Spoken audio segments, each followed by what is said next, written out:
in pursuit of health and wisdom. Sapio with Buck Joffrey.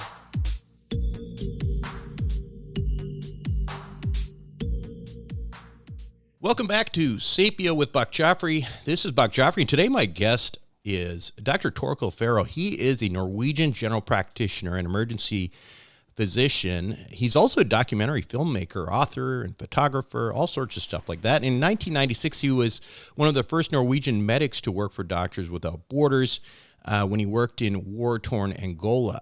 And in over a 25-year career as a freelance doctor, he's worked all over Norway, had tens of thousands of consultations, and gained a unique picture of diseases that plague us. He's learned that the cause is most often found in the stresses of lifestyle placed in our body. And he's written the books, The Camera Cure on the therapeutic benefit of photography, and the recent The Pulse Cure, which is released in the UK, Ireland, Australia, and the US. And that is kind of the focus of what we're going to talk about today. Welcome, Torkil. How are you? Thank you, Buck. I'm fine. Perfect. Excellent. Well, I want to get right to it because this is a topic that I am very interested in particular in heart rate variability. It is something that, I went to medical school back in the late 90s.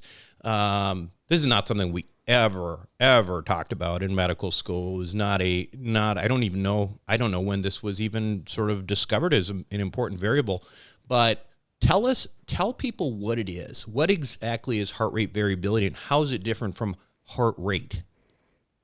Yeah, heart rate variability is the variation between heartbeats, and it tells us something about how the state of our stress balance, the autonomic nervous system.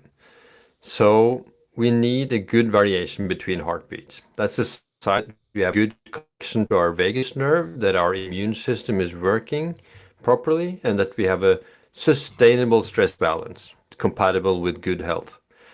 And the beauty of it is that the very vital signs, the heart rate and the breath, is what makes up the heart rate variability.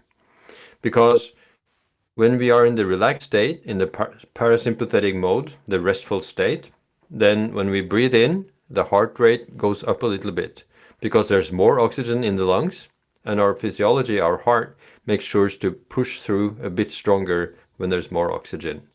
And then when we breathe out and there's less oxygen in the lungs, the heart rate will slow down a little bit, measured in milliseconds, but detectable by smartwatches and Oura rings and so on. But when we are in the stressful state, in the sympathetic mode, then the heart will beat like a metronome, steady, even though we are breathing out and there's less oxygen in the lungs. It's like the organism just interprets the circumstances that this organism is in danger and we need to push through because we don't know if it will survive around the next corner. This is kind of a living fossil in the bottom of our brains. And it's like it doesn't know that we are in 2024. It interprets a danger that we are stressed about, like a lion roaring at us, And then, of course, the wearables can detect our stress level in the moment and throughout the day and night, over a long time. So it will give us a very good estimate of our stress balance. And of course, as you know, I've heard your podcast, most of the diseases that plague us are low-grade chronic inflammations. Right. Too much stress on our systems, more than we are evolutionarily constructed to deal with. Yeah. So I want to summarize a few things there just because we are a couple of doctors talking, and it's sometimes important just to make sure that the main themes are clear. But heart rate and heart rate variability are different. Essentially, it's almost like, if you think about heart rate is, just the linear line, it's almost like a second order thing where you're looking at heart rate variability is the time between each one of those beats. And so it is very different, and it is determined, as Dr. Færø says here, a lot by the state of your autonomic nervous system. We talk about the two states there. They have the parasympathetic nervous system. We have the sympathetic nervous system. The sympathetic nervous system is our fight or flight system where we're running away from a lion. Whereas a parasympathetic system is sort of a rest and relax, where we're eating, we're not stressed out, etc. And so what we've said so far, and I think is an important thing, is that there seems to be a correlation between increased heart rate variability and increased tone in our parasympathetic nervous system. And when we think about the parasympathetic nervous system, we're oftentimes thinking about the vagus nerve, which is a major nerve involved in that system. So, what other variables go into heart rate variability? Because I will tell you that one of the reasons I wanted to talk about this, Torkil, is because I've been hacking myself for some time, and I've got ApoBs well below 60. My A1C, hemoglobin A1C is in the mid 4s. I am doing everything I can, but my HRV sucks. It's terrible, right? And I can't figure it out for the life of me. And one thing that I've thought about is that my heart rate, ever since I was a kid, tends to run high, right? And so I'm trying to figure out what other, first of all, what exactly is a normal HRV? Because mine runs in the 20s and 30s all the time. And at best, on I'm your in the Oura ring 30s. or on from your my Oura ring? Yeah. Right. Yeah. Whereas But that is not too bad. No. Yeah. It's not too bad, and it's a strong genetic component to the heart rate variability. Yeah. So it's said to be about 50%. So that you couldn't tell if you would have 25 or 30, and another person, your next door neighbor, would have 60. You could have exactly the same objective health level. So I wouldn't say I would say that it's a quite good. If you have like 30, well, I would have maybe 35, on my Oura ring. Yeah.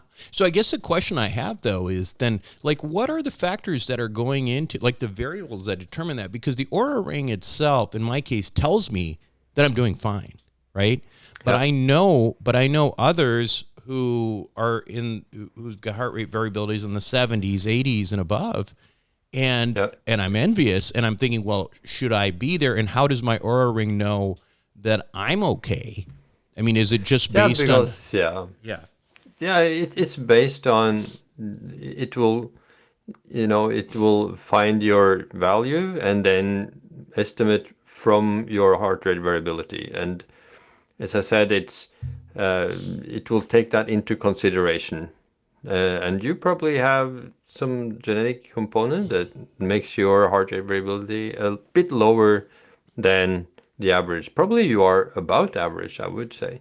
But of course, if you hear other people without 70, you would want to be like them. But, right. But I think you should only have a look at your own heart rate variability and see what you can do to improve it as much as you can, from your possibilities. So is the idea then that this is a variable that you should not necessarily put with, normal limits around, and that maybe everybody should take a period of 30 days to see, what their range is, and then try to focus on trying to hit the higher ranges? Is that? And then you would do, like in my book, that I will explain what you can do to improve your heart rate variability. And that would be better sleep. First and foremost, find out if there are some foods that you don't tolerate well. That a lot of people, if they eat gluten or milk proteins, they will find that they will react to that.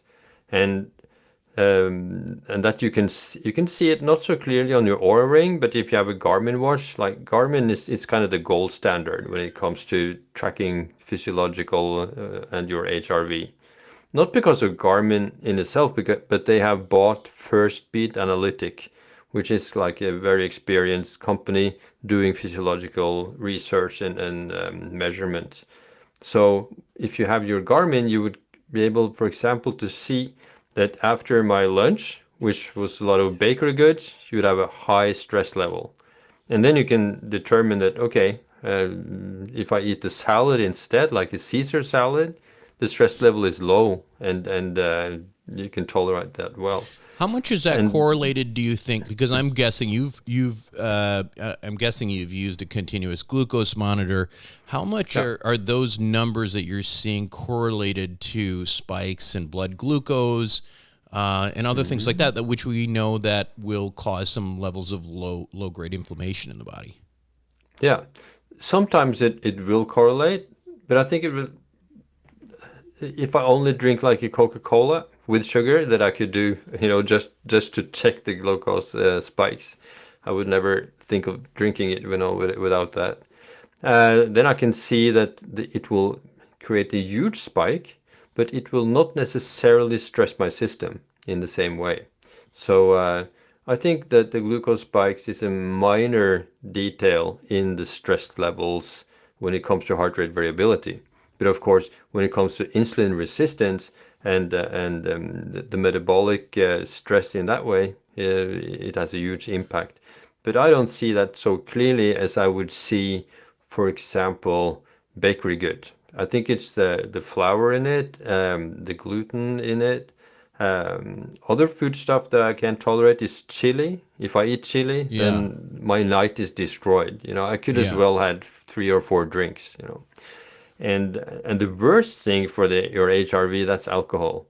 And that is by far the worst stressor. So I don't think I've heard anyone starting to track their heart rate variability that has not cut down on the consumption of alcohol or identified that this is a major stressor. Yeah, unfortunately, that is an unfortunate thing, because a lot of us like to have a glass of wine. But I mean, certainly you also see the huge you can have one glass of wine and your sleep is wrecked too, and you didn't really think of that unless you're wearing an Oura ring or whatever you're tracking with, right? So in terms of diet, so you think in terms of diet, I think I want to try to put this into context of some takeaways, but with diet, you're talking about essentially anything that is going to aggravate your gut. And probably aggravate your gut within 2 or 3 hours of sleep. Probably stay away from food in general, right?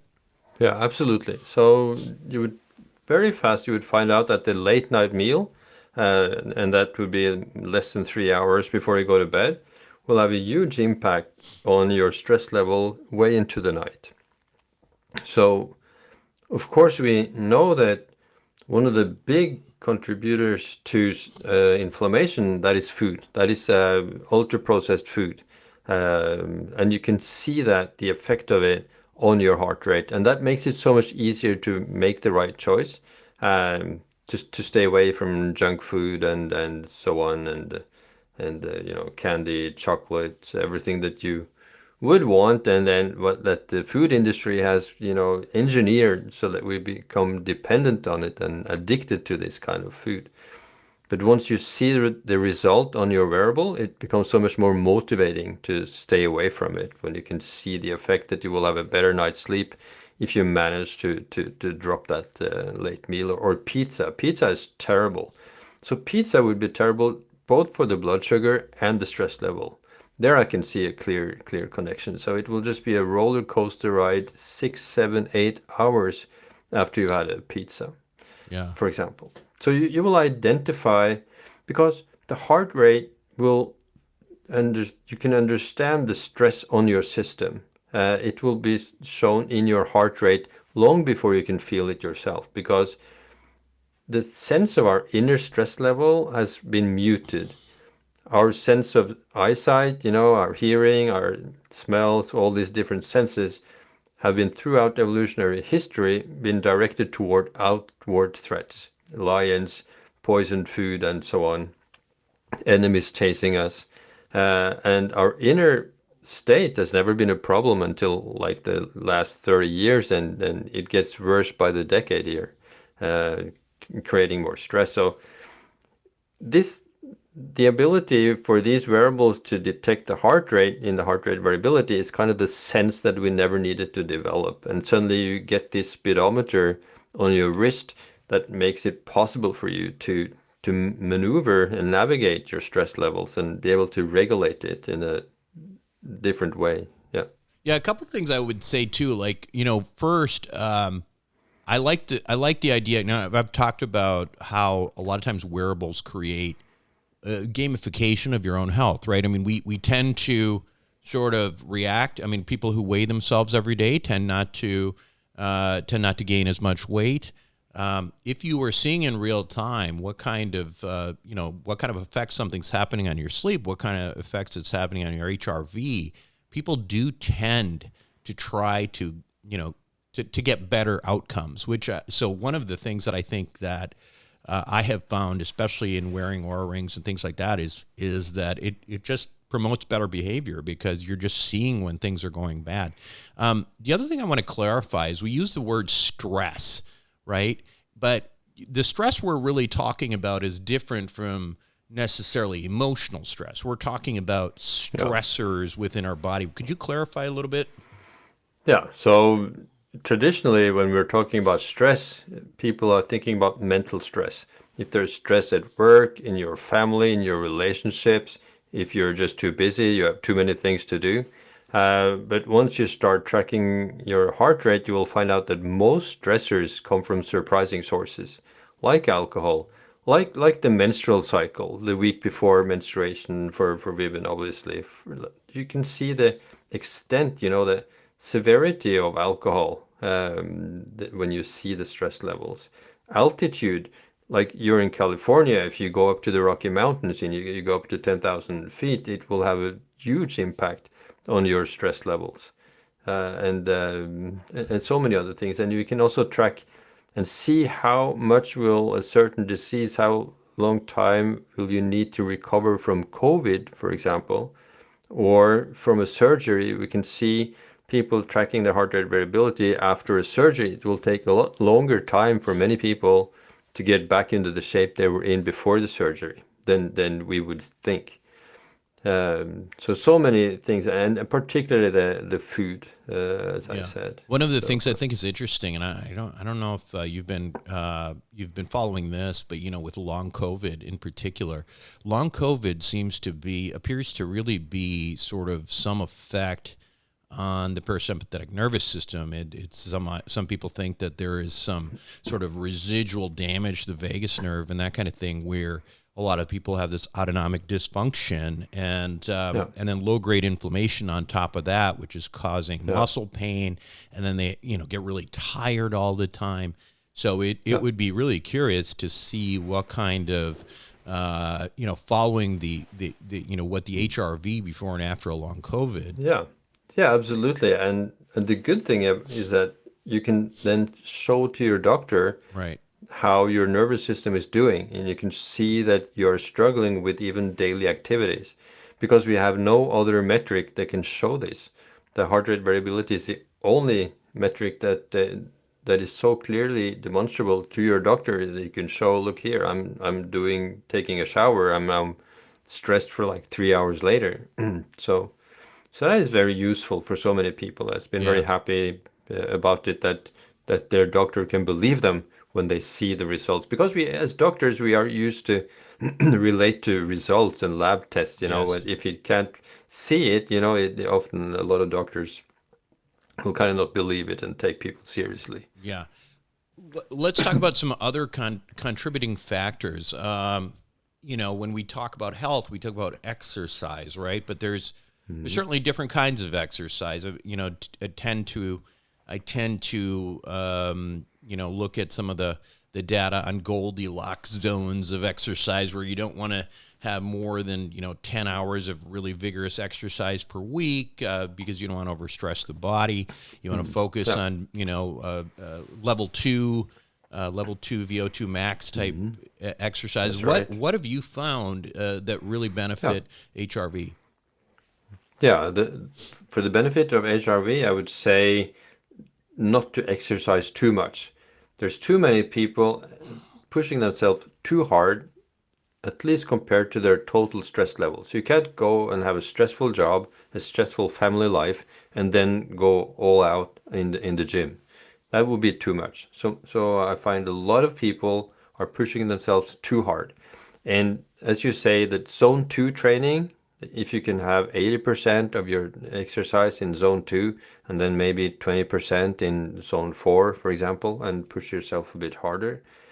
And maybe like only 3 or 4 hours a week. Yeah. I think if you push yourself to 10 hours a week of training, then you really need to be very good at recovery. Sure. So to do cold plunges and so on to mitigate the stress that these high levels of exercise will do to you. And of course, the Garmin watches are really good because they can show you the need for recovery. It will give you, okay, 24 hours or 36, or if you haven't been doing a really hard workout, you could get 96 hours. And I did a VO2 max test, on the treadmill. And that is about running as hard as you can for maybe 6 to 8 minutes. And that gave me 96 hours of recovery time. And I could feel it too. You feel like you have the flu. You feel really exhausted, even after 8 minutes, if you push yourself to the max. But another day, I can run in zone 2 for an hour and a half, and I get 20 hours of recovery time.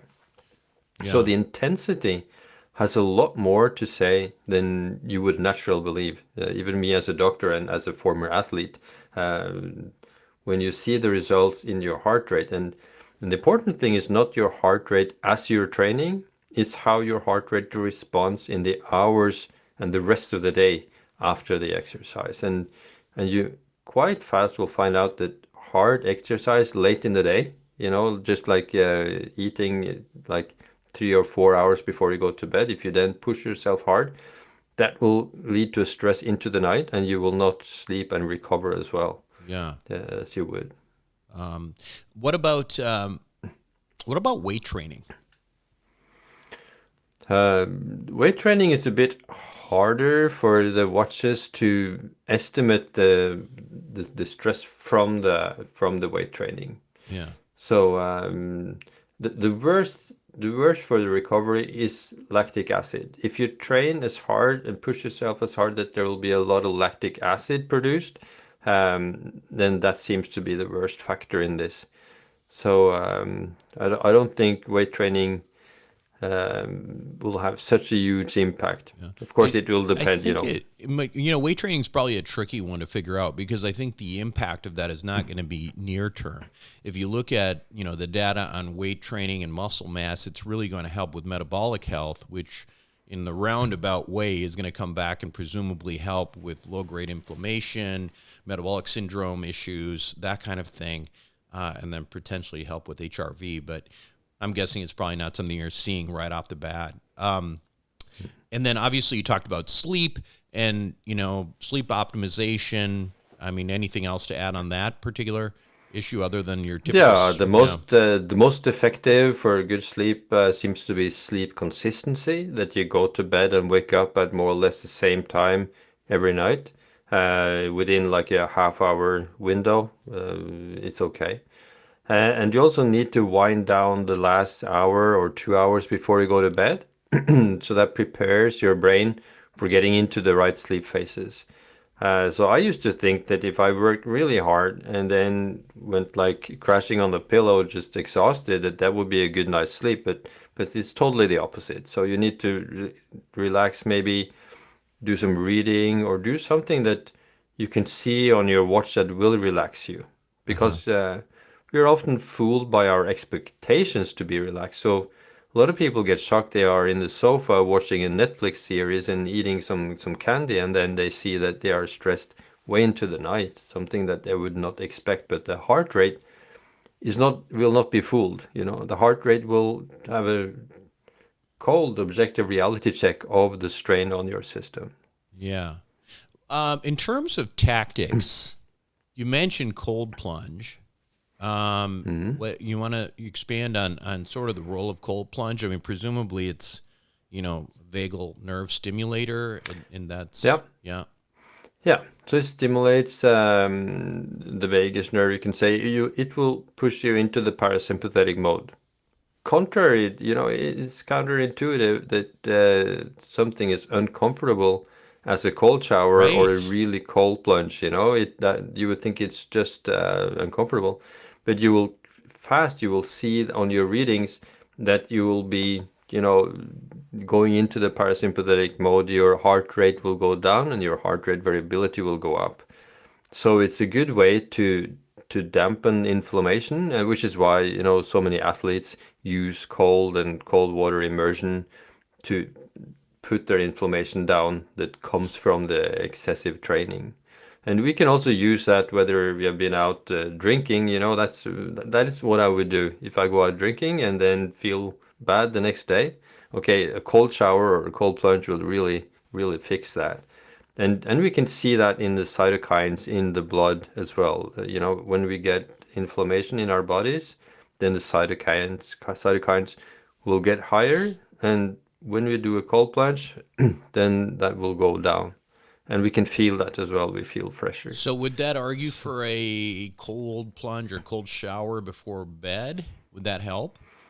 Yeah, but it could also be the other way that if you take a cold shower and you get cold, then as you go to bed, the body can often work to heat you up again. And that would stress the system. So you would need to experiment a little bit. So it could actually be good to have a warm shower before bed and then I was going to ask you yeah. the role of heat, because personally, I mean, I just hate cold, so I can't get myself to do that. But maybe I will. But is there any HRV benefit from, say, saunas or anything like that?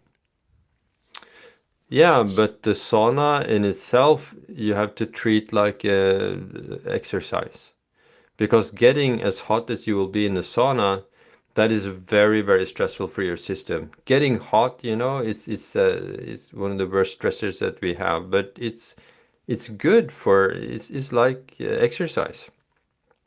So, but you have to count it as exercise and not just think that it was a relaxing time in the sauna, Yeah. because the body really struggles to keep down the temperature.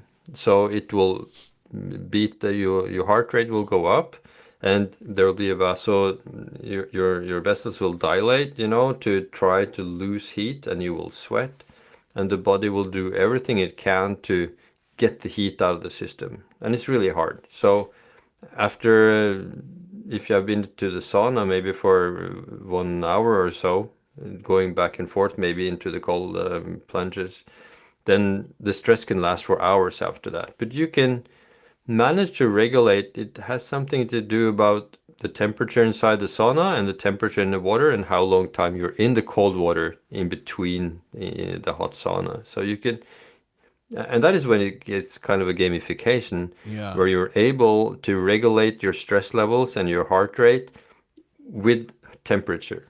Yeah. So that's a gamification, as you say. Yeah, So. yeah. It's interesting too because you look at the sauna data, like from Scandinavia, where the Finnish data, and you see these huge benefits. Was a 50% decrease in all-cause mortality if you're in the sauna 4 or 5 times a week, and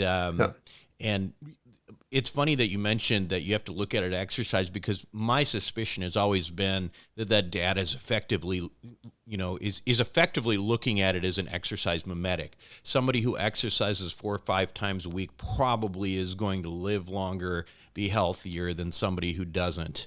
And I'm curious, is that kind of what you think about that as too? Yeah, absolutely. And then in addition to that, you have the cold shock and hot heat shock proteins. Yeah. So we're getting rewarded for challenging our systems. We have this comfort crisis. We try to live in the same room temperature inside and outside and with air condition and so on. So when we don't challenge our bodies, it gets kind of rigid. Right. We need to challenge our bodies both with temperature and with exercise, and we need to stress. We're made to stress. The problem is not necessarily that we're overstressed, but that we are under-recovered. We're not good at recovery. We don't prioritize rest and sleep, and there will be a price to pay for that. So because our immune system is not constructed for the lack of recovery. If you put these watches on hunter-gatherers that still exist today, they would be active maybe 2 or 3 hours a day. They would walk 15,000 to 20,000 steps, and when they're not moving, they are relaxing Yeah. for hours at a time, and there's, of course, they're sleeping at night, they don't have much light, so if it gets dark after the campfire burns out, they go to sleep. So, yeah. Yeah, so and I think that's an important reminder too, because at the end of the day, we talk a lot in the longevity space about the importance of hormesis, right? And the concept basically being, whatever doesn't kill you makes you stronger ultimately, and we just have to make sure that it doesn't kill us, right? And that's where the rest comes in, and following HRV. So. Yeah, absolutely. No. And one of the good tricks for rest, that is breathwork. So that's kind of a lever into the autonomic nervous system. So to manage to keep your breath at maybe 6 breaths a minute, 4 seconds in and 6 seconds out, for example, that is the way to trick your nervous system into getting into the calm, relaxed state. How long do you do that for? If you do that, how many minutes? I would probably like to do it more multiple times during the day. Maybe just for a minute or two. If I have a phone call, if between meetings, I kind of catch myself doing it, naturally after a while. It gets to be a habit. How about before bed? Would that make sense too, potentially? Yeah. Or if you wake up in the middle of the night and you feel stressed, then I just breathe slowly and calm myself down, and then the chances that I will fall asleep again is a lot higher.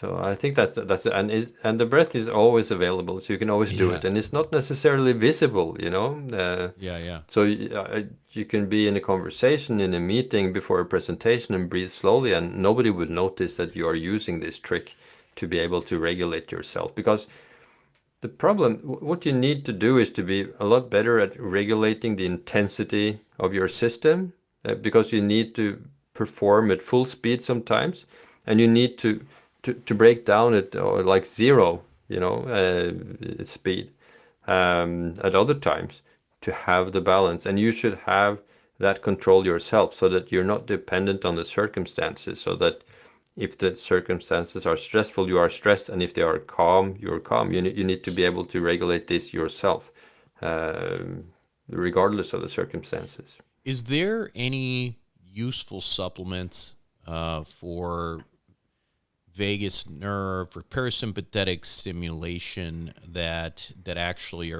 might be beneficial?